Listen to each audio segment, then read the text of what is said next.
Arce Contigo presenta. Hola a todos nuestros amigos de Sesiones de Arce Contigo, sean bienvenidos de nueva cuenta a su canal, a su programa. Espero que se encuentren muy bien y pues el día de hoy tenemos un tema por demás interesante que considero debe ser del interés de todos los contribuyentes y de toda la sociedad en general, que es un tema muy interesante, muy importante a raíz de las facultades que la autoridad ha estado ejerciendo a partir de la política económica, a partir de la política fiscal, que se ha estado instaurando durante este sexenio y que pues bueno, ha tenido buenos resultados, al menos a nivel de recaudación. Tan es así que, bueno, recientemente la autoridad durante la semana pasada estuvo anunciando sobre una nueva meta histórica alcanzada en el modelo de recaudación que está teniendo la autoridad, anunciado que prácticamente se ha rebasado por más de 220 millones de pesos la recaudación para el primer semestre del 2023, algo que resulta muy interesante, pues en una economía que apenas va sobresaliendo, que va saliendo un poco del tema del COVID, pues bueno, resulta importante saber la autoridad cómo ha estado ejerciendo sus facultades, cómo es que está llegando a estos niveles de recaudación y saber si los contribuyentes, bueno, tienen los elementos para poder hacer frente a estas facultades y sobre todo, pues que se respeten sus derechos y sus garantías. Para eso el día de hoy tengo el placer, el gusto que nos hayan aceptado la invitación, dos grandes exponentes en el tema fiscal, dos grandes profesionales y sobre todo dos grandes personas. En primer lugar, me permito presentarles y dar la más cordial bienvenida. Ya los están viendo ustedes en pantalla, pero en primera instancia al maestro Roberto Valenzuela, a quien le agradezco muchísimo, maestro, que tome el tiempo para estar con nosotros. ¿Cómo se encuentra? Pues muy bien, muchas gracias primero por la invitación. Un gusto estar compartiendo hoy el tema, no solo contigo, sino con el maestro Mauricio, con quien le reconozco su capacidad como abogado tributarista. Y bueno, pues esperamos dar algunos elementos importantes para la audiencia. Muchísimas gracias, maestro. Sea bienvenido, siéntase como en casa. Y pues Muchas bueno, como gracias. ya lo advertía el maestro Roberto, está también con nosotros el maestro Mauricio Reina, a quien también le agradezco muchísimo, maestro, que estés con nosotros. ¿Cómo te encuentras?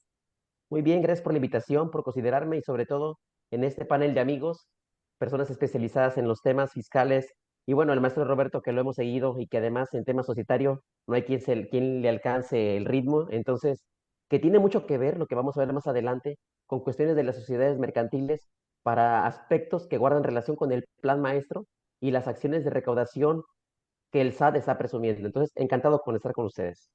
Muchísimas gracias. Pues sean bienvenidos ambos, sean bienvenidos también las personas que nos hacen favor de seguirnos. No se olviden compartir esta información, que nos ayuden a llegar cada vez a más personas para que sigamos generando pues, contenido de valor y que podamos acercar el conocimiento y la experiencia de las personas que nos acompañan, como el día de hoy el panel que tenemos, pues bueno, podamos ser cada vez más los que compartimos información con valor.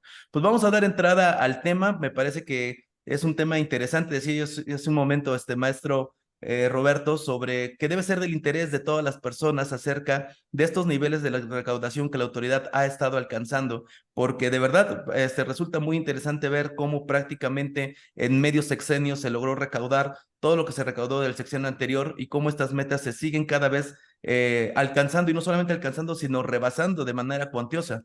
¿Se debe a qué principalmente, maestro?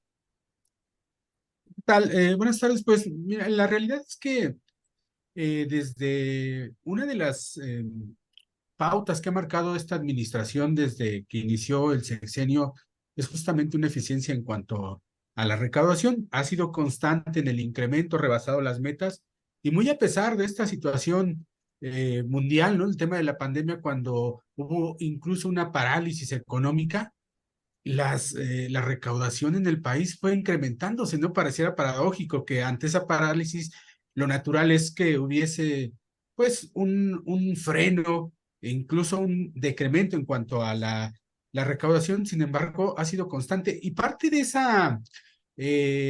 esos logros ha sido esa política de cobro persuasivo que ha implementado la autoridad, que hasta antes o cuando inició la administración actual, pues no estaba prevista de manera puntual en el Código Fiscal de la Federación. Es hasta 2021 cuando se modifica el artículo 33 para darle esas facultades de gestión a la autoridad para emitir cartas inconsistencias a los contribuyentes y bien a partir de ello, pues de alguna manera persuadir al contribuyente pues al cumplimiento de sus obligaciones tributarias, ¿no? Eso es lo que tenemos y eso ha sido parte de éxito. Desde luego, esto sumado a la parte tecnológica, a la parte electrónica que hoy permite que la autoridad tenga en tiempo real la información de un contribuyente, ¿no? Y prácticamente, pues con el poder de un clic, busca algún RFC y desde luego, pues de manera natural, puntual, establece o se le da cuál es la situación y con base en ello, pues enviar justamente estos documentos, digámoslo así, estas alertas fiscales, estos exhortos, estas cartas invitación de inconsistencias para que el contribuyente pues de alguna manera se vea presionado a corregir su situación fiscal en caso de que así sea procedente, ¿no? Entonces, reitero, lo importante aquí es que esas herramientas no estaban previstas al inicio, y lo quiero reiterar, lo quiero repetir porque ha sido una tónica de esta administración, al menos desde mi perspectiva, el que ha sido parte de su éxito, esa manera de tener comunicación con el contribuyente, decirle estamos aquí, estamos presentes, te estamos vigilando, y estas son las inconsistencias, ¿no? Y bueno, pues tanto fue su éxito que lo incorporaron al Código Fiscal de la Federación para el ejercicio 2021, ¿no? En el artículo 33. Correcto. Maestro Mauricio, platicábamos en la sesión anterior que nos acompañó la doctora Mercedes Galaviz y el maestro Juan Carlos Fuentes, a quien les mandamos un abrazo, pero platicamos justo ahorita lo que nos comenta el maestro Roberto sobre esta incorporación de tecnología, la inteligencia artificial, que se ha estado suponiendo que se está involucrando en el proceso de fiscalización por parte de la autoridad. ¿Cómo lo ha estado ejecutando la autoridad, maestro? Como comentaba hace un momento el maestro Roberto, se acaba, pues prácticamente estamos estrenando estas nuevas facultades y pues bueno, la autoridad ya los trae, parece que lo viene manejando de toda la vida, ¿no? Porque trae una eficiencia impresionante. Esa eficiencia que acabas de mencionar prácticamente es una sopa de competencias de la autoridad. El maestro Roberto recordará conmigo que antes la autoridad fiscal se distribuía las competencias dependiendo de los contribuyentes y dependiendo de las acciones que ejercía. Entonces, sucedía que la jurídica desconocía lo que hacía recaudación o lo que hacía auditoría. Esa falta de comunicación por el uso de la tecnología que no era tan eficaz propiciaba que los contribuyentes que eran defendidos por nosotros tuvieran el éxito, ya sea en tribunales o en amparo directo. ¿Qué sucede con la tecnología y con la inteligencia artificial? Que no es un sueño ni es un mito, es una realidad. Prácticamente la autoridad hacendaria desde hace muchos años lo ha implementado por laboratorios con universidades. Obviamente hay un presupuesto que la autoridad no nos dice, tenemos problemas con el INAI porque no da información, tienen problemas ellos mismos. Entonces, si le mandamos una solicitud de información al INAI para que nos diga cómo se llama el modelo de inteligencia artificial, pero en auditoría, no nos los va a decir, va a decir que es una información reservada. Pero es lógico que los contribuyentes actualmente también están ayudando a la autoridad hacendaria. ¿Cómo? Con conductas. No. El SAT ya tiene implementado un modelo de conductas de contribuyentes que son EFOS, que son EDOS, o los que no presentan declaraciones, o que el CFDI no concuerda con lo declarado. Estas conductas a nivel nacional, yo creo que a los especialistas les ha faltado un poco regular a sus particulares, a sus contribuyentes. Creo que esa es la parte importante, saber cómo actúa la autoridad y que hay conductas que si tú entras en ellas o estás en la hipótesis de incidencia, estás entrando en un riesgo. Hay contribuyentes que sí pagan los impuestos, que sí hacen las cosas correctamente, pero entran en conductas que ya forman parte de esa fiscalización agresiva, controladora, con facultades de gestión, de control. Es una sopa de facultades y que si un contribuyente piensa que no le va a pasar, yo creo que está en un grave error y que debe de asesorarse. Claro, claro. De hecho, fíjate que estábamos revisando para esta sesión justamente dos estadísticas que están en la página del SAT, en el apartado de transparencia de la información. Hay dos estadísticas que a mí me llaman mucho la atención. Uno que es el tema de la recaudación derivada de la vigilancia de obligaciones y otra que es el número de actos y los medios de contacto que utiliza.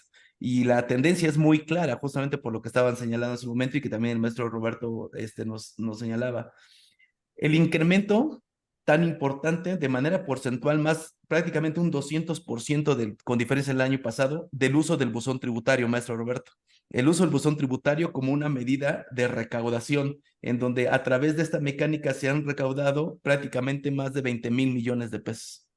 Sí, desde luego, esa medida de la implementación del buzón tributario en 2014, junto con el tema de la contabilidad electrónica y las revisiones electrónicas, pues desde luego viene a facilitar el tema de la comunicación entre la autoridad y el contribuyente, ¿no? Ya es cada día más complejo sustraerte de ocultarte de la autoridad. Digo, ahí antes de justamente de esta forma de notificar a los contribuyentes, pues no existía. Desde luego era complejo, estaba la notificación personal que todavía existe, ¿no? Y bueno, lo que se imponía si no localizabas un contribuyente, pues era una notificación por edictos y eso desde luego, pues a los que nos dedicamos al tema de la defensa fiscal, pues facilitaba mucho el tema, ¿no? Que aún siguen persistiendo algunos vicios, pero bueno, cada día la autoridad también se prepara más y se vuelve más complejo. Esto, desde luego, pues un tributario, pues no hay forma porque establece la ley, aunque hay diversas ilegalidades aún todavía, pero bueno, la idea es que sí hay un acercamiento mucho más asequible para la autoridad con el contribuyente y esto,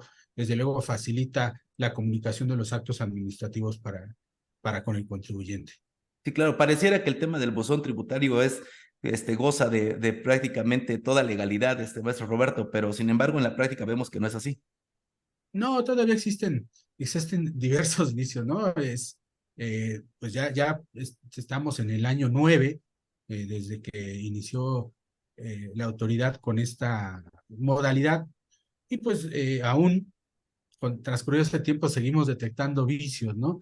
Que pueden conducirnos desde luego a la nulidad de las notificaciones, ¿no? Y las consecuencias que al momento de implementar medios de defensa, instalar medios de defensa por el contribuyente, pues pueden resultar favorables, desde luego. Claro, sin embargo, cuando vemos la estadística, como que hace mucho sentido cuando la autoridad cómo lo está utilizando la autoridad, porque cada vez refuerza más el tema del buzón tributario, maestro Mauricio, la autoridad comienza a generarle mayor facultades a través de este medio de contacto, inclusive ahora teniendo los famosos embargos a través del buzón tributario, ¿no? Que también ya son una realidad actualmente, y eso se ve claramente también en la estadística que estamos señalando, un crecimiento de uso de más del 200% con relación al año pasado, porque está encontrando en ello, pues obviamente un elemento o una facultad que le está dando resultados.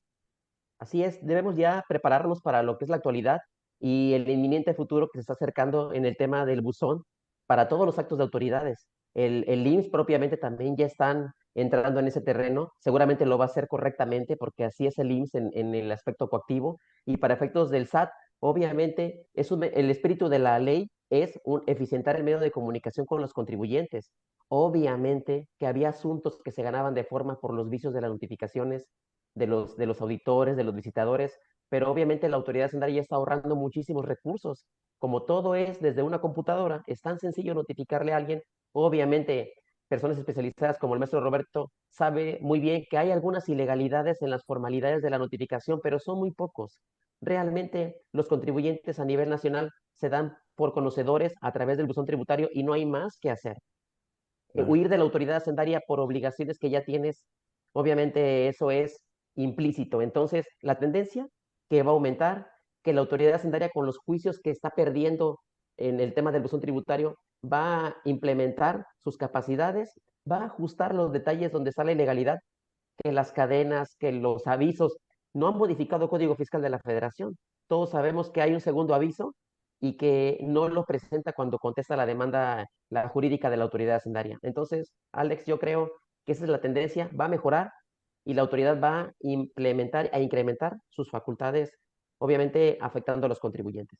Qué importante lo que comentas, maestro, porque justamente estamos viendo que la autoridad ya de manera sistemática, pues está mandando todos estos requerimientos, todos estos avisos a través del buzón, que cada vez lo usa de manera más frecuente y para mayores alcances. Y pues bueno, qué importante saber que todavía existe dentro de ese camino que estamos transcurriendo hacia la completa digitalización del sistema tributario, pues bueno, que tengamos elementos para poder saber que no porque te están notificando por buzón tributario, ya estamos hablando de que hay plena legalidad en el proceso que se está realizando, porque muchas veces los contribuyentes lo creen así, ¿no? Justamente creyendo que en el proceso de la notificación antes había muchas cosas, al día de hoy también siguen existiendo, simplemente hay que tenerlas como muy bien vigiladas y bueno, analizadas con expertos como ustedes para poder ver el tema.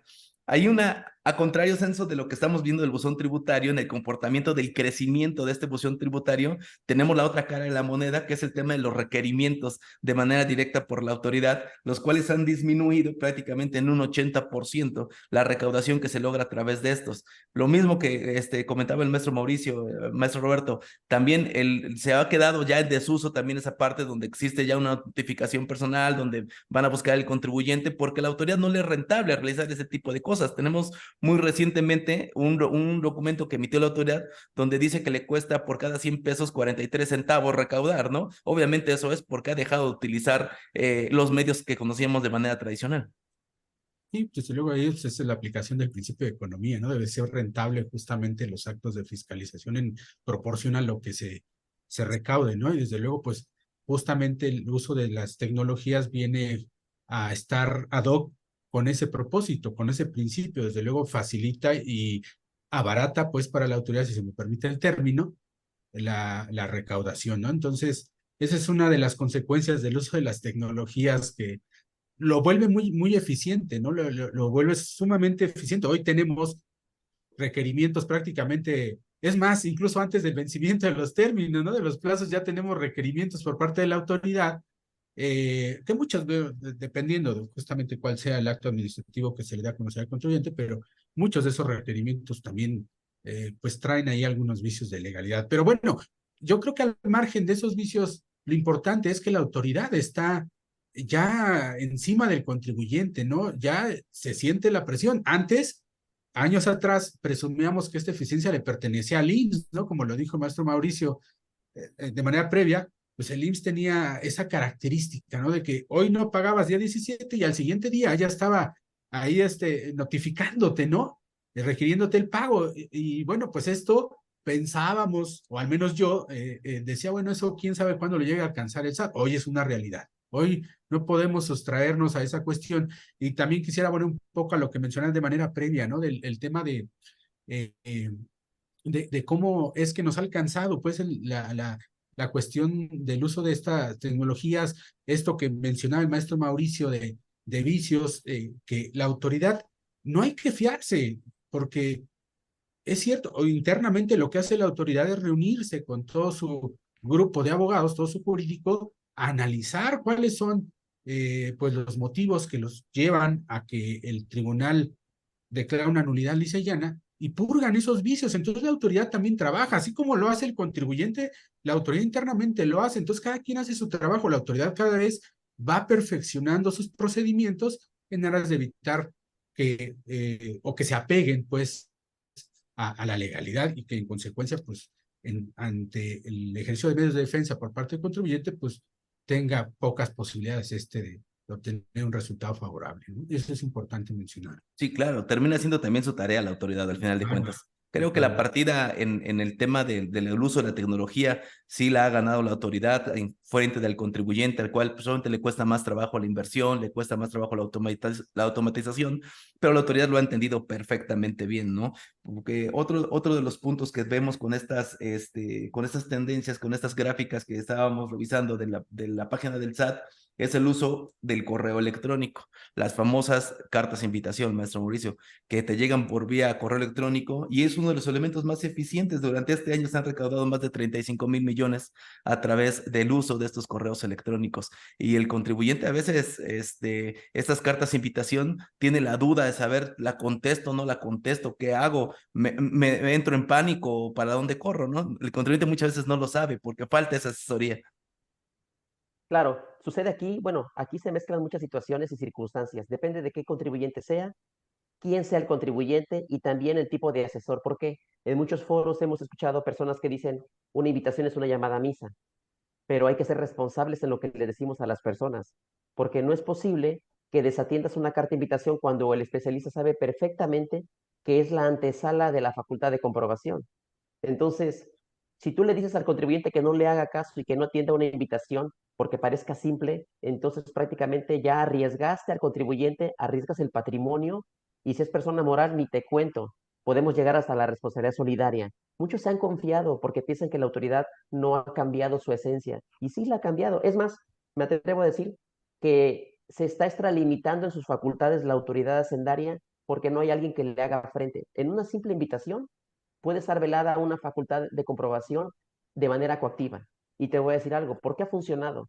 Ha funcionado porque de manera directa el contribuyente va con la autoridad hacendaria a entregarse prácticamente y decirle, tengo esas diferencias en las declaraciones, hay omisiones en los comprobantes fiscales, me quedé con las retenciones, me quise hacer efectivo un acreditamiento de contribuciones al que no tenía derecho o porque era indebido, y prácticamente en oficinas de la autoridad está funcionando esa invitación, brincándose la asesoría del abogado.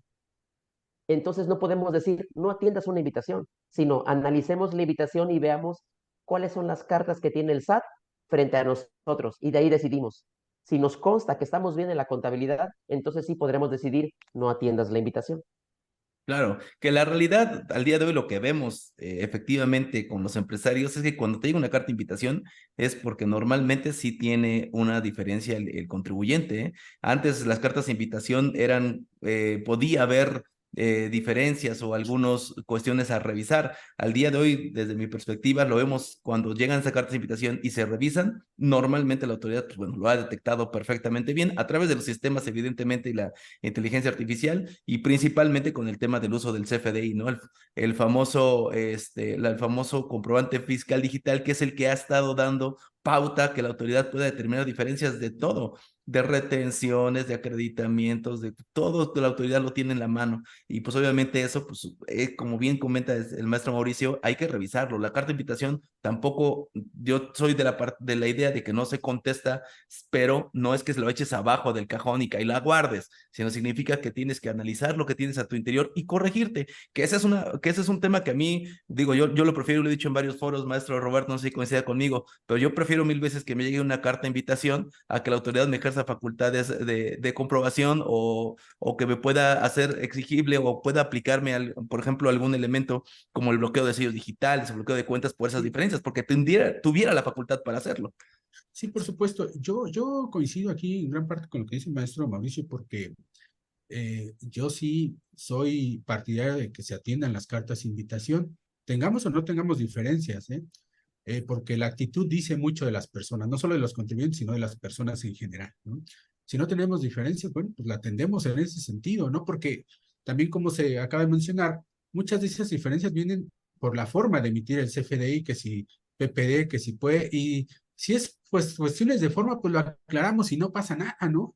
Y yo creo que sí, para mí sí se vuelve sumamente relevante la atención, ¿no? Eh, y yo creo, es más, las invitaciones, las cartas de invitación, no solamente como lo afirmó el maestro Mauricio, que puede ser que nos revelen cuestiones evidentemente naturales, tributarias, pero también nos pueden revelar cuál es la intención de la autoridad en cuanto a que esto pueda trascender al ámbito al ámbito penal tributario, ¿eh? Claro. Porque cuando se analiza el comportamiento o cuando te dan a conocer el comportamiento o la radiografía del contribuyente, en algunos casos que nos ha tocado atender, pues bueno, también viene quién es el representante legal, en nombres de los socios, está perfectamente, eso tiene una intención, es decir, que la autoridad te está dando a conocer que conoce, que sabe todos los detalles de la entidad, ¿no? Tratándose de personas morales, desde luego, ¿no? Claro. Entonces, yo creo que sí esto vuelve relevante el hecho de que sí se atiendan todas estas cartas de invitación, tenga o no razón la autoridad. Más vale, desde mi perspectiva, aclarar en su caso y evitar algún conflicto que pueda derivar, no solo, reitero, en una determinante de un crédito fiscal, sino en cuestiones penales. Claro, de acuerdo, maestro. También un tema que me parece que es importante tocar en esta eficiencia que la autoridad ha estado encontrando en su modelo de recaudación, me parece que un tema esencial, maestro Mauricio, es el tema de las vigilancias profundas, ¿no? Este tema que también ya lo dejabas entrever con tu comentario anterior, el tema de la vigilancia profunda me parece que también ha sido muy efectiva para la autoridad porque prácticamente ponen entre la espalda y la pared al contribuyente y como bien dices, a lo mejor muchas ocasiones sin la adecuada asesoría para ¿no? Y que pueda también entender a qué se deben este tipo de facultades y también cómo actuar ante una situación como esta.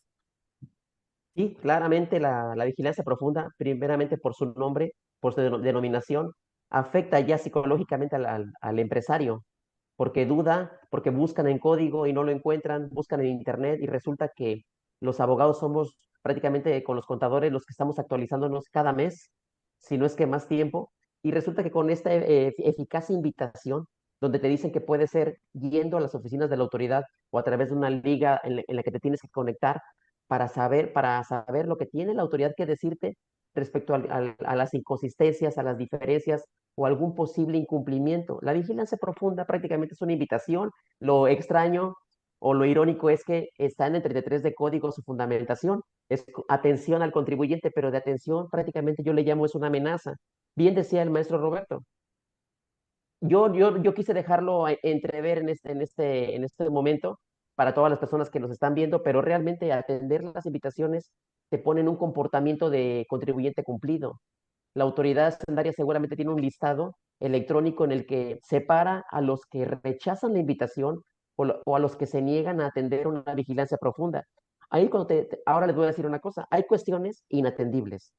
Dentro de la vigilancia profunda, la misma autoridad luego te pide, cambia al administrador único, dime el informe de los socios accionistas, dime cuál es el porcentaje accionario, dime por favor los bienes a quién los administra. Ya estamos a punto de encontrar, fíjense bien, informes o avisos de la ley antilavado, del beneficiario controlador, de los movimientos, el informe de los socios, de los avisos.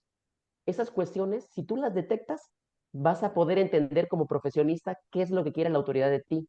Entonces, insistiendo con el paso anterior de lo que acabas de platicar, Alex, creo, y estoy de acuerdo en que hay que informar y hay que atender estas invitaciones porque podrían convertirse en algo peor. Claro. Maestro Roberto, ¿cómo le ha ido con sus contribuyentes, con sus clientes, con este tema de vigilancias profundas? ¿Cuál es su experiencia al respecto de No, este bueno, tema que...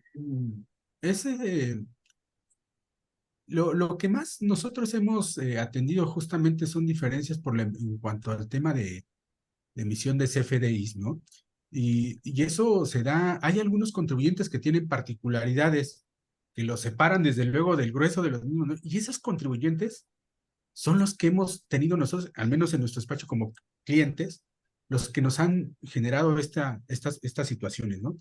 Y a manera de ejemplo, cito, hay un contribuyente que hace 3 ventas al año, vende una maquinaria que diseñan ad hoc para el cliente.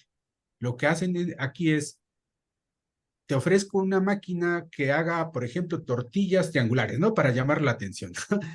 Y entonces, lo que hace la empresa, mi cliente se va a Alemania o Italia y les dice, oye, quiero una máquina con estas especificaciones, estas características que me haga esto. Y entonces se la cotizan, el cliente aquí se la cotiza a su vez a su cliente, y entonces, ¿qué hace? Emite un CFDI por un anticipo. Pero la máquina puede que llegue aquí al país 7, 8 o 9 meses después, de tal suerte que trasciende a un ejercicio posterior. Y entonces, ¿cuál es uno de los requisitos para que puedas deducir un gasto que viene del extranjero o una inversión, como es el caso, que tenga los datos del pedimento? ¿Qué pasa cuando sustituyes la factura o el CFDI que emitiste un ejercicio anterior? Resulta que a nuestros clientes les detectan esas inconsistencias pretendiendo hacer una doble, o desde la óptica de la autoridad, una doble acumulación. Entonces, vienen cuestiones de esta naturaleza, ¿no? ¿Qué es lo que nos hemos encontrado? El tema de los complementos, o el tema de que te equivocaste en PPD y era PUE, y entonces, eso es lo que hemos encontrado realmente en contribuyentes cumplidos. Digo, hay otro tipo de contribuyentes que sí, pues,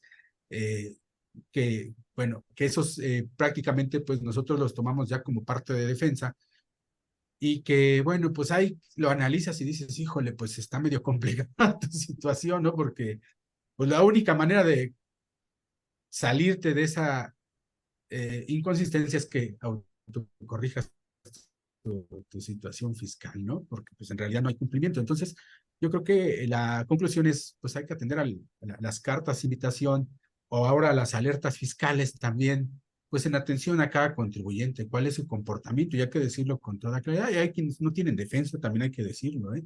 Mucho que hagas. Entonces, yo creo que la conclusión es que cada asunto hay que analizarlo con sus particularidades y con base en ello darle la atención debida.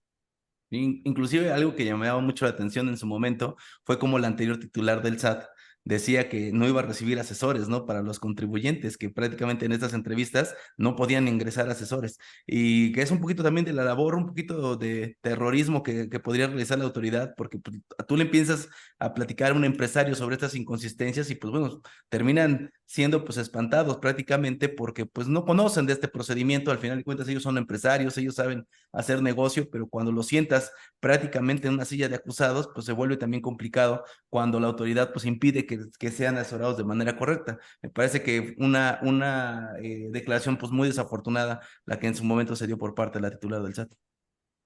Sí, y de hecho era una realidad, no permitían el acceso a los asesores, ¿no? Ni en la forma personal ni en la virtual, ya después lo modificaron, ¿no? Pero la conclusión es que al contribuyente, cuando ya tenías tú la posibilidad de platicar una vez que había atendido el llamado, pues estaba espantado, ya hasta decía quiero vender mis bienes para pagar mis impuestos, ¿no? Cuando en realidad muchas de las ocasiones, pues ni siquiera era procedente, lo que se imponía era hacer una aclaración, ¿no? Entonces, sí me parece, pues ahí me pareció muy desacertado porque pues un contribuyente debe tener su asesoría, ¿no? Y además, ¿quién es el indicado? El contador, que es el que está en el día a día. Digo, incluso uno como abogado, pues de repente, yo también soy contador, ¿no? Pero ya me aparté de las cuestiones técnicas. Pero quien está el día a día y el que te sabe decir, esto es, si te cuestionan una operación, el contador de inmediato te va a decir, no, pues esto es por esto, por esto, por esto. Entonces, es la oportunidad justamente de aclarar esas posibles inconsistencias. Claro. Es sumamente relevante.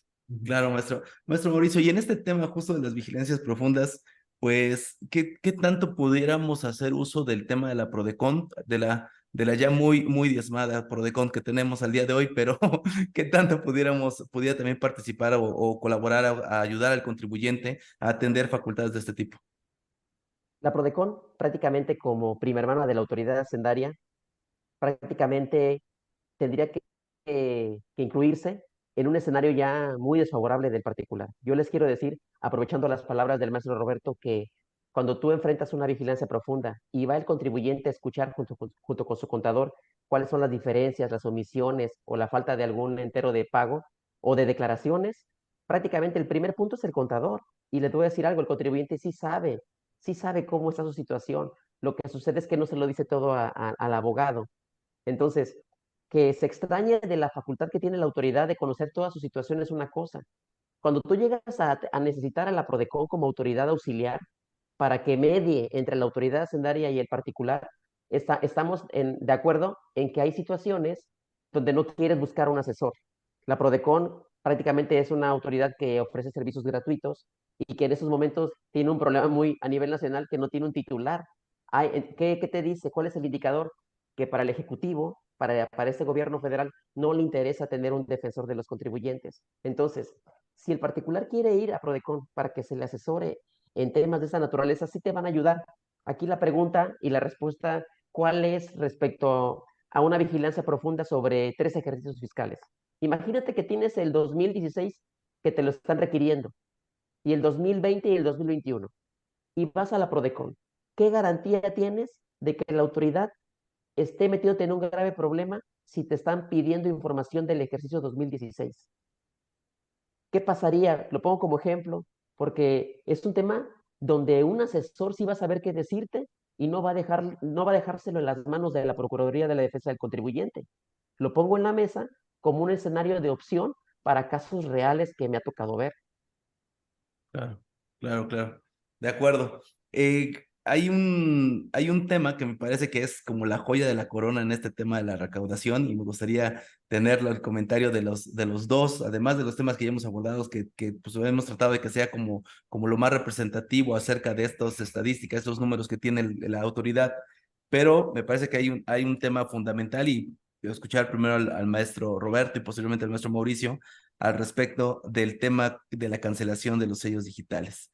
Los números la estadística que nosotros revisamos, los actos que se han realizado por medio de la autoridad en cuanto al bloqueo de los certificados de sellos digitales, prácticamente al mes de mayo ya se rebasó en más de un 20% todo lo que se hizo el año anterior. O sea que muy seguramente para el cierre del ejercicio tendremos un incremento en este bloqueo de sellos en un 80-90%, probablemente más de lo que se hizo el ejercicio anterior.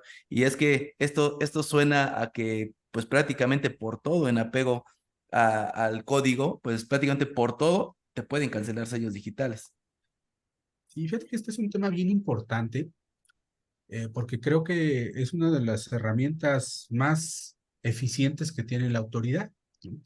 Eh, hay algunos asuntos que estamos nosotros pues litigando de presuntos EDOs y pues la autoridad cancela los certificados de sellos digital. Entonces, eh, entre que si decides ejercer un medio de defensa o no y el tiempo, muchas veces la empresa por sus características puntuales dice, oye, pues yo no puedo soportar no emitir CFDIs, entonces en el caso de algunos clientes dicen, ¿sabes qué? Mejor voy a pagar esas diferencias porque no puedo yo permanecer. Es más, una semana sin emitir CFDIs para mí es la muerte. Entonces, es una herramienta de coacción que tiene la autoridad y que ha sido pues muy eficiente, es muy eficiente para ello. Y yo quisiera aprovechar también aquí un tema que se tocó al inicio, porque creo que también se vuelve relevante y del cual no se habla mucho. Cuando el maestro Mauricio hacía mención de las cuestiones societarias que también impactan en el ámbito tributario, pues ahí tenemos la reforma que se dio al artículo 17D, al quinto párrafo, que se adiciona pues esta facultad para la autoridad para que en caso de que un socio que no esté al corriente en el cumplimiento de sus obligaciones fiscales, el socio de una persona moral, desde luego es motivo para la restricción, también la cancelación de los certificados de sellos digital, ¿no? Y también es motivo para que se le niegue el otorgamiento de la firma electrónica. Con estas herramientas, desde luego, pues paraliza la operación de una sociedad. Ya encontramos ahí herramientas, pues, para, en caso de que esto sucediera, pues, para que no se paralizara la operación de una sociedad. Que eso les podemos platicar en alguna otra ocasión con todo gusto, pero bueno, lo importante aquí es que la autoridad está pues cercando todos los caminos de tal suerte que coaccione al contribuyente que prácticamente tenga una conducta intachable, ¿no? Si es que no te quieres ver perjudicado por una restricción de esta naturaleza. Al margen de que existan los medios de defensa, la realidad es que pues no son tan prontos y el tiempo que transcurre justamente pues sí constituye un elemento que termina por que las decisiones que adopten los empresarios pues en muchos de los casos sea pues pagar las contribuciones. Otros empresarios dicen, bueno, pues vamos a hacer otra cosa. Pero bueno, entonces eso no se puede en todas las empresas. Hay empresas que ya tienen reconocimiento, solidez y no pueden llevar a cabo ese tipo de prácticas, de tal suerte que lo único que les queda pues sería, en su caso, pagar las diferencias para salirse de las hipótesis y entonces pues evitar o que les restituyan sus certificados de sellos digitales. Claro, maestro Mauricio, en este tema de sellos digitales y con el ejemplo que bien nos apunta el maestro Roberto, el tema de estos socios, cómo contaminan a sus empresas y las empresas contaminan a los socios y se hace una contaminación de todo el bloque operativo de las empresas. Está en código, efectivamente, ya lo tenemos ahí, pero me parece que también podría haber elementos de ilegalidad en ese procedimiento al tratar de poner a todos en el mismo vaso, ¿no? Como personas independientes, tanto las morales como las físicas. Claro, hace muchos años, como contribuyentes, junto con los contadores y abogados, sabíamos que la autoridad tenía facultades de comprobación en el 42 de código y algunas sanciones o multas formales las encontrábamos en el artículo 79, 81 hasta el 86. Ahí encontrábamos cualquier supuesto de incumplimiento del particular y sabíamos que era suficiente. Ahora hay que ir con las empresas y enseñarles una lista del 17H y el 17H bis como control interno, decirles, miren, aquí está el listado de lo que podría hacer la autoridad en caso de algún incumplimiento. Primeramente como control interno, después como bien decía el maestro Roberto, es la joya de la corona el tema de la cancelación de los sellos digitales, porque es una restricción, ya sea provisional o definitiva, en la que prácticamente, y en contra del mismo fisco federal, que es contribuir a los gastos públicos, el particular ya no puede emitir un CFDI. Entonces dejas de contribuir porque para la autoridad es más importante castigar al particular porque sabe que no puede dejar de operar. Entonces, con este tipo de restricción, obliga al contribuyente a evitar un recurso de revocación, un juicio contencioso o un amparo directo.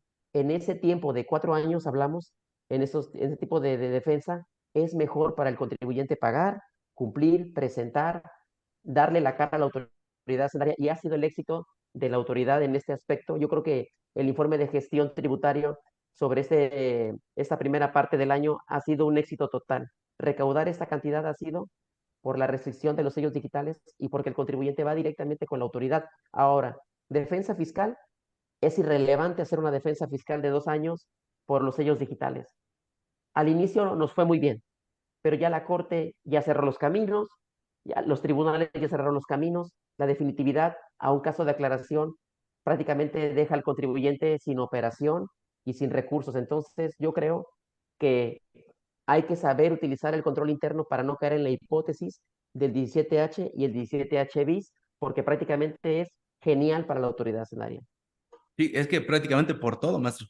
Todo, todas las causales que se enlazan de ese 17H hacia todo el resto del código, con diferentes conductas, pues es que prácticamente por todo pudiera tener la autoridad facultad para cancelar sellos digitales y con ello, pues evidente, atar de manos a cualquier contribuyente. Y como bien como señalan ambos y que me parece que es la parte fundamental para que los contribuyentes sepan y tengan conciencia de este tema, es no solamente el hecho de que se pueda defender, sino es el tema de que te dejas sin operar y pues prácticamente no hay empresa que aguante una semana sin facturar, sin timbrar, sin hacer todo eso, cumplir con este tipo de obligaciones, porque prácticamente la matas, ¿no? La muerte financiera de la empresa, pues bueno, que deriva a raíz justamente de esta facultad que la autoridad al día de hoy tiene. Me gustaría retomar, maestro Roberto, sobre los demás temas societarios que efectivamente usted está señalando, el tema del comportamiento de los socios que afecta, el tema del beneficiario controlador, que es una que yo decía en una capacitación anterior que estábamos dando, decía, es un as bajo la manga que la autoridad tiene todavía guardado ese tema del beneficiario controlador, que no se han visto todavía acciones por parte de la autoridad en facultades, pero sin embargo, me parece que hay muchas empresas que están todavía, todavía con los ojos vendados en ese procedimiento de cumplimiento. Sí, bueno, en cuanto al tema del beneficiario controlador, es una de las cuestiones que observábamos cuando se incorpora esta obligación al Código Fiscal de la Federación a partir del ejercicio 2022. Lo primero que señalábamos es que pues no estaba prevista la facultad en el reglamento interior del SAT para exigir el cumplimiento de esta obligación, ¿no? Esto ya se subsanó el pasado 4 de mayo, se publicó pues la reforma pertinente al reglamento interno, ¿no? Es decir, a partir del 5 de mayo, pues bueno, ya tenemos justamente las facultades. Y sí, pues uno de los propósitos es el propósito de esa obligación, pues tiene un fin extrafiscal, ¿no? Es identificar para otros efectos a los contribuyentes. ¿Para qué efectos? Pues para saber a quién imputar una responsabilidad solidaria, algún tema penal. Y por eso es que las sanciones son tan elevadas, porque el fin no es recaudatorio, sino más bien obtener información que coadyuve para otros fines para la autoridad. Eso se vuelve relevante, pero también no solo el beneficiario controlador, sino otras obligaciones, como ya lo decía el maestro Mauricio, el tema de la obligación de publicar la estructura accionaria vigente en términos del artículo 27 del Código Fiscal de la Federación, viene a constituir, a mi juicio, la herramienta más valiosa por los requisitos que establece bueno, no el código, están en las reglas de carácter general, a 2415, si no mal recuerdo, y en relación con la ficha de trámite, 295, diagonal Código Fiscal de la Federación, que ahí lo que nos señala es, dinos quiénes son los socios, dinos quién tiene el control efectivo, y eso está vinculado con el 26 fracción décima del Código Fiscal de la Federación, responsabilidad solidaria para los socios accionistas, y para que sea procedente la responsabilidad solidaria, pues desde luego es que tengas control efectivo. Entonces tú le estás suministrando la información que requiere el SAT para ejercer facultades de esta naturaleza o para imputar alguna responsabilidad solidaria, ¿no? Entonces, los caminos, como lo podemos apreciar, van en un sentido de, encerrar al contribuyente, tenerlo perfectamente ubicado, y si no es al contribuyente directo, es decir, la persona moral, sí tener a quién imputarle esa responsabilidad solidaria. Y es más, el artículo 27, esa obligación de estructura accionaria, tal y como quedó reformado para 2022, porque hubo dudas cuando surge la obligación en 2020, se modifica para 2021, se trata de precisar el alcance, no queda claro, y ya para 2022 lo vuelven a reformar, y pareciera que la intención del legislador es que no solamente se informe de quiénes son los que integran como socios accionistas una sociedad, sino de los demás órganos. De hecho, en el formato, en el formato cuando uno está llenando en el apartado de la página del SAT, nos pide la información del representante legal. Entonces ahí se puede advertir también que no solamente es para los socios accionistas. Entonces ya tenemos ahí dos elementos de responsabilidad solidaria. Artículo 26, fracción tercera, para los administradores o representantes, directores, etcétera, y la fracción décima para aplicable a socios accionistas, ¿no? Entonces, es información que nosotros mismos le estamos suministrando a la autoridad. Otra utilidad que tiene este formato, esta obligación del 27, que la semana antepasada nos acabamos de enterar por una solicitud de asesoría que nos hace un cliente, es que en una alerta fiscal le dicen que durante 2022 y lo que va de 2023 ha tributado en el régimen simplificado de confianza, no debiendo haber optado por tal situación en virtud de que se detectó que es socio accionista. Entonces, ¿cómo lo detectó la autoridad? La manera natural es que cuando tú das de alta una persona moral, te dan de alta como accionista, ¿no?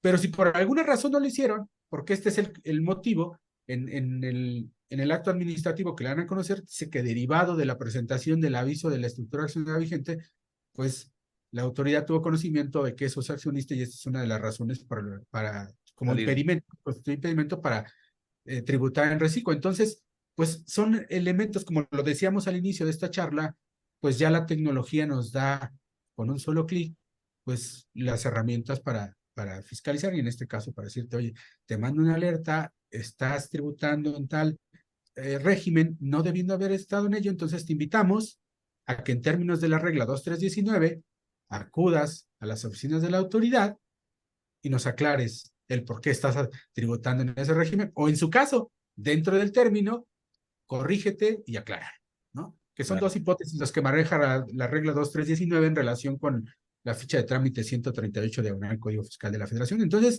vean cómo es que ya las cuestiones digitales le facilitan trabajo a la autoridad, ¿no? Ya es difícil como antes sucedía cuando todo era en papel, hoy prácticamente la información la tiene al alcance de una tecla en la computadora.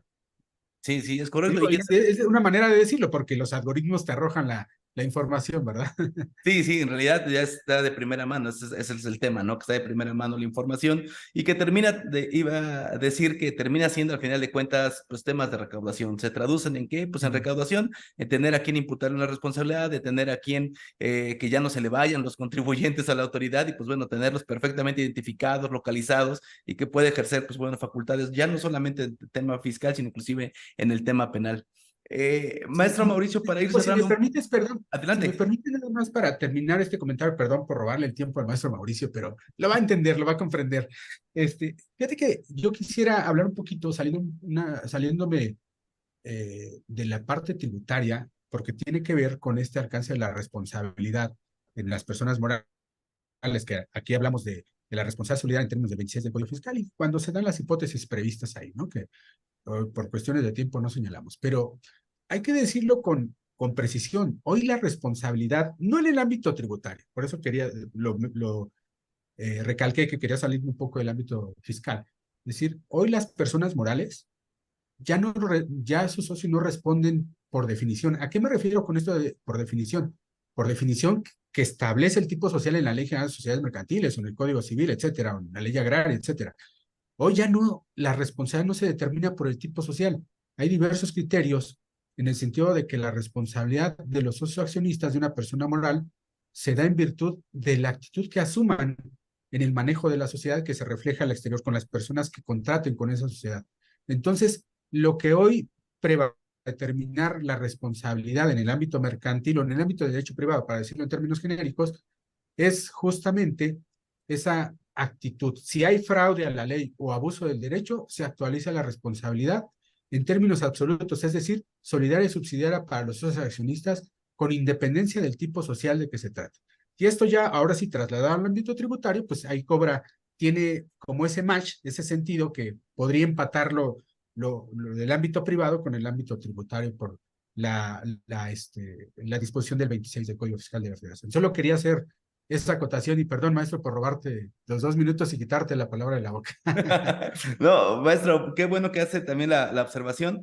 Digo, la verdad que es un tema súper interesante porque también hace muy poquito platicamos acerca de los distintos regímenes societarios que están disponibles para una persona que quiere emprender Antes, pues muchos decían, no, pues mejor en lugar de una SA, una DCDRL, ¿no? Porque ahí está limitada la responsabilidad. O mejor algún otro tipo de régimen societario porque tengo mayores ventajas en la responsabilidad frente a terceros. La realidad es que al día de hoy, hablando al menos en temas tributarios, en temas penales o inclusive en temas laborales, pues prácticamente eso está completamente rebasado. Al día de hoy los socios son responsables directamente por las actividades que realizan las empresas y bueno, más allá también del tema de los socios, inclusive hasta las responsabilidades penales que ahora ya tenemos para las personas morales también, ¿no? Entonces, pues bueno, hay distintas circunstancias ahí que se están, pues ahora estamos viviendo, que me parece que es muy importante que le señale, maestro, pues muchísimas gracias por el comentario. Y pues bueno, retomando el tema que le iba a preguntar al maestro Mauricio, para mí un poquito para ir cerrando la sesión, no quitar mucho tiempo, pero me parece, hay dos puntos que quisiera retomar. El primero con el maestro Mauricio, en el tema de que todo este boom al inicio de la administración que tenemos actualmente en el país, hubo boom con el tema de los grandes contribuyentes, la recaudación que se dio en un inicio, me parece que con eso comenzó este tema de recaudación tan importante. Al día de hoy es mi percepción, o lo tenemos ya mucho más tranquilo, ya no se escuchan cosas tan importantes como en su momento se comenzaban a escuchar, maestro, y eso se debe a que están cumpliendo ya de mejor forma los grandes contribuyentes o simplemente está dormida ahorita la autoridad en ese tema para poder hacer después facultades. Yo considero en este tema que se trata de política fiscal, que el gobierno federal, al iniciar de un golpe de autoridad, avisando que su sexenio iba a ser de no dejar a los contribuyentes que tomaran en cuenta la ilusión o la evasión, nada más, pero fue un golpe de autoridad. Considero que ya disminuyó la percepción en el tema de los grandes contribuyentes. Creo que entendieron perfectamente que iba a ser una administración nueva y que no iba a haber lobbying como se establecía antes cuando íbamos allá a las oficinas de la autoridad hacendaria. Acudíamos a las reuniones, nos señalaban en una pantalla cuál era la deuda del contribuyente, ya eso todavía continúa, pero no con todos los contribuyentes y no con todos los especialistas. Ahora bien, ese panorama de recaudación prácticamente tiene mucho que ver con que el gobierno federal ha anunciado cuestiones en contra de la corrupción, el tema de las tasas efectivas, por ejemplo, nos está dando un aviso de manera general de que se está involucrando en otros aspectos que no propiamente son fiscales. Bien decía el maestro Roberto, ya si ven las liquidaciones de la autoridad hacendaria van a encontrar que ya el SAT está siendo un calificador del derecho común, ya está entrando en temas financieros de la OCDE a nivel internacional. Ya las tasas efectivas provienen de un análisis económico. Entonces, si juntas todo esto, prácticamente la autoridad se está extralimitando, pero con todo el permiso de la federación para hacerlo, porque se escuda en los informes que los contribuyentes estamos mandando. Me llama la atención lo que decía el maestro Roberto, los avisos de socios accionistas. Prácticamente el contribuyente está ayudando al SAT a armar el expediente administrativo. En el día que tú presentes un juicio contencioso administrativo y quieras el expediente, el SAT te va a mandar el expediente con información que tú aportaste. Ese es el tema o lo peligroso de no asesorarse correctamente. Claro. Sí, me queda claro. Como bien dices, obedece mucho al tema de la política, tanto económica como tributaria, que la autoridad está teniendo. Ya hizo lo que debió en su momento y ya poniendo las cartas sobre la mesa, entonces ya todos sabemos cómo se juega este juego fiscal. Maestro, Roberto, para ir cerrando la sesión, me parece que hay un tema que queda ahí pendiente por parte de la autoridad fiscal. Desde mi punto de vista, a lo mejor esa es una percepción muy particular, pero el tema de la informalidad, de la política que se ha ocupado para atacar el tema de la informalidad, en su momento se presentó el reciclo como la gran estrategia para poder incrementar la base de contribuyentes. La realidad es que la estadística, la información que el día de hoy está disponible en la página del SAT, pues nos demuestra que también el reciclo no fue suficiente desde mi punto de vista, porque pues no tiene que ver solamente con el que sea una tasa muy pequeñita la que se ofrezca, sino tiene que ver con todo un sistema general de cumplimiento que al día de hoy me parece no es nada sencillo para los contribuyentes. Tan es el hecho que el día de hoy, pues bueno, tenemos una informalidad que cada vez se fortalece más y hay muchos contribuyentes que terminan pues volteando hacia ese lado porque termina siendo más rentable que el hecho de estar sufriendo la de por sí ya complicada acción de invertir en el país, maestro Roberto. Y yo creo que ahí esto pasa por el tema de lo complejo que es cumplir con tus obligaciones tributarias en México, ¿no? cuando en 2014 se implementa todo este mecanismo electrónico integrado por la contabilidad, por el buzón tributario y las revisiones electrónicas, se estableció en la exposición de motivos que haciendo un análisis de derecho comparado, desde luego con otros países, pues tenían la eficiencia. Otros países, por ejemplo, auditaban a 12 de cada 100 contribuyentes. En México eran 1.5 de cada 100. Había una brecha interesante por, por, eh, por recorrer, mismo que se ha logrado pues en este camino, pero en contraparte, al contribuyente le resulta sumamente complejo el cumplimiento de sus obligaciones. Pareciera paradójico porque hoy son pues por medios digitales. Sin embargo, sabemos todos que la página es inestable, que requieres no solo un contador, también yo creo que requieres el acompañamiento de un abogado para cumplir con tus obligaciones tributarias. Entonces, la verdad es que yo creo que cuestiones como estas se apartan de ese espíritu de que vamos a ampliar la base de contribuyentes, porque esto todavía hoy el tema del cumplimiento se ha vuelto sumamente complejo, ¿no? Y esto pues desde luego da el traste con ese propósito. Sí, completamente de acuerdo. Maestro Mauricio, pues sus comentarios finales de este tema, de este sistema de recaudación por parte de la autoridad, de los números que están alcanzando, cómo ve la forma en que el contribuyente debe de estar atentos o no a estos, y bueno, de qué forma prepararse. Teóricamente, la autoridad lo que hace es presumir que está recaudando más para invitar a los contribuyentes que no están cumpliendo a que lo hagan. Es una política fiscal lo que utiliza el Ejecutivo y además eso no significa que en números a nivel internacional en las finanzas públicas y en el crecimiento económico nos vaya bien. Sencillamente, el gobierno federal se alcanza de los ingresos tributarios para sostener al país. Es lo que está presumiendo. Ahora bien, a nivel de asesoría en temas jurídicos y contables, yo lo que recomiendo en este tema final es decirles a todos ustedes que hay que medir el riesgo.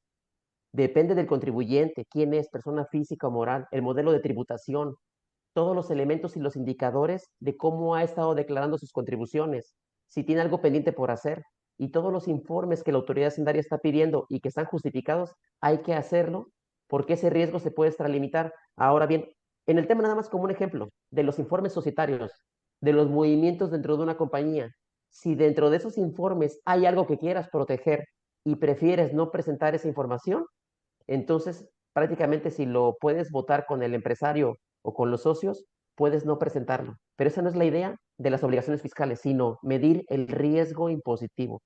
Esa es mi recomendación en esta agradable charla con todos ustedes. Muchas gracias, maestro, muchas gracias por el tiempo, gracias por estar con nosotros, y pues bueno, esperemos que no sea la última vez que estés con nosotros, que nos sigas acompañando aquí en estas sesiones de Arce Contigo. Invítame para la próxima nuevamente con el maestro Roberto, que tiene temas muy interesantes. Gracias. Gracias. Maestro Roberto, sus comentarios finales sobre este tema, sobre la acción de la autoridad. Yo tengo una queja porque me tomó por sorpresa que hubiera estado el maestro Mauricio, porque si hubiese sabido me hubiera preparado con ahínco, ¿no? Pero bueno, agradable la sorpresa. Y yo, bueno, mi comentario final es que eh, yo, parte de mi praxis es la parte societaria corporativa, que es algo que alguna vez me vi obligado a hacer y me encantó tanto que hoy lo mezclo con el derecho tributario. Y lo digo porque hoy la autoridad, justamente, si hay un elemento que le está sirviendo para la fiscalización, es el derecho societario. Y para muestra basta un botón. Ahí está el aviso de estructura accionaria vigente en términos del 27, la reforma que se da al artículo 30 en cuanto a la incorporación del artículo 116 de la Ley General de Sociedades Mercantiles al 30. Tenemos la obligación que está contenida hoy en el artículo 30A, que la autoridad incorpora en el 2019, donde antes, año con año, se establecía en la Ley de Ingresos de la Federación en relación al aviso de estructuras orgánicas, de estructuras corporativas, perdón. Entonces, de reestructuras corporativas. Entonces, hay que identificar. Yo luego en los foros donde me paro digo, oigan, colegas, amigos, ¿saben qué es una reestructura corporativa? Porque está la obligación prevista en el 30A. Me dicen, no, y entonces si no saben qué es una reestructura corporativa, ¿cómo vamos a cumplir con una obligación? Y es una obligación trimestral prevista en el artículo 30A. Entonces, ojo, el derecho corporativo societario hoy para mí es un vínculo indisoluble con el tema tributario. Totalmente, ¿eh?